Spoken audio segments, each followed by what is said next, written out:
બસ કેમ બને છે જીવલેણ ગ્રાફિક્સના માધ્યમથી આપના સુધી એ જાણકારી અમે પહોંચાડીએ કે કઈ કઈ એવી બાબતો છે કે જેના કારણે બસ આ દુર્ઘટનાગ્રસ્ત થઈ જતી હોય છે। તો દરવાજા બંધ થઈ જવા, આગ લાગતા જ ઇલેક્ટ્રિક શોર્ટ સર્કિટથી બસના દરવાજા છે એ લોક થઈ જતા હોય છે। લોકો ગેસ ચેમ્બર જેવી બસમાં ફસાઈ જતા હોય છે કેમ કે આગ લાગે એટલે તરત જ દરવાજા બંધ થઈ જાય છે। આ એક કારણ છે કે જેને કારણે અંદર મુસાફરો અટવાયેલા રહેતા હોય છે।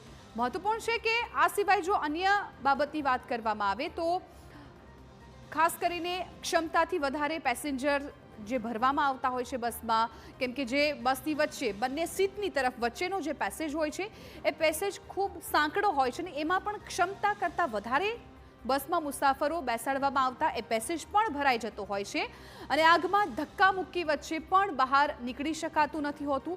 એના માટે પણ મોટી સંખ્યામાં લોકો છે આવી દુર્ઘટનાનો ભોગ બની જતા હોય છે।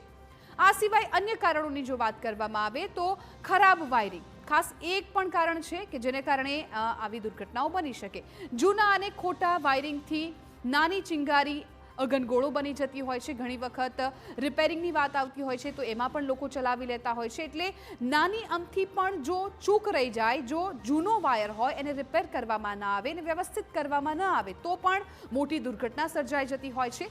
30 સેકન્ડમાં જ આગ પકડી બસને બોમ્બ બનાવી દેતી હોય છે જ્યારે વાયરિંગ બરાબર નથી હોતું ત્યારે, કેમ કે એક ચિંગારી પણ કાફી હોય છે, સૌ કોઈ જાણે છે, એટલે આ પણ એક કારણ હોતું હોય છે। આ સિવાય જ્વલનશીલ પદાર્થો હોય છે જેને કારણે પણ દુર્ઘટનાઓ સર્જાતી હોય છે। ફોમ અને રેક્ઝિન જેવા સામગ્રીથી બનેલા સીટ અને જે કર્ટન હોય છે એ પણ જોખમી સાબિત થાય છે કેમ કે એ પણ ફટાફટ આગ છે એ પકડી લેતું હોય છે અને 100 સેલ્સિયસથી વધુ તાપમાને પડદા વળે અને ધુમાડો ફેફસાને બાળતો હોય છે। એટલે આ તમામ જે વસ્તુઓ બસમાં રહેલી છે એ સીટ હોય કે કર્ટન્સ હોય એ પણ ફટાફટ આગની ઝપેટમાં આવી જતા હોય છે જેને કારણે પણ ફટાફટ બસમાં આગ ફેલાઈ જતી હોય છે। ત્યારબાદ વાત કરીએ ઈંધણ લીકેજ થવું, આવી પણ સમસ્યાઓ ઉદ્ભવતી હોય છે।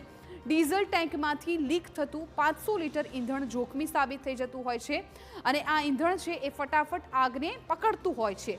આ સિવાય ઈંધણ બળતામાં ઘી હોમવાનું કામ કરે, આગને વિકરાળ બનાવે, એ સૌ કોઈને ખબર છે। જ્યારે આગ લાગી હોય ત્યારે આવા કોઈ પણ બાજુમાં જો આવા પ્રવાહી પદાર્થ હોય જેમ કે કેરોસીન છે, ઈંધણ છે, આ તમામ એવી બાબતો છે કે જેના કારણે આગ છે એ ફટાફટ વિકરાળ સ્વરૂપ ધારણ કરતી હોય છે।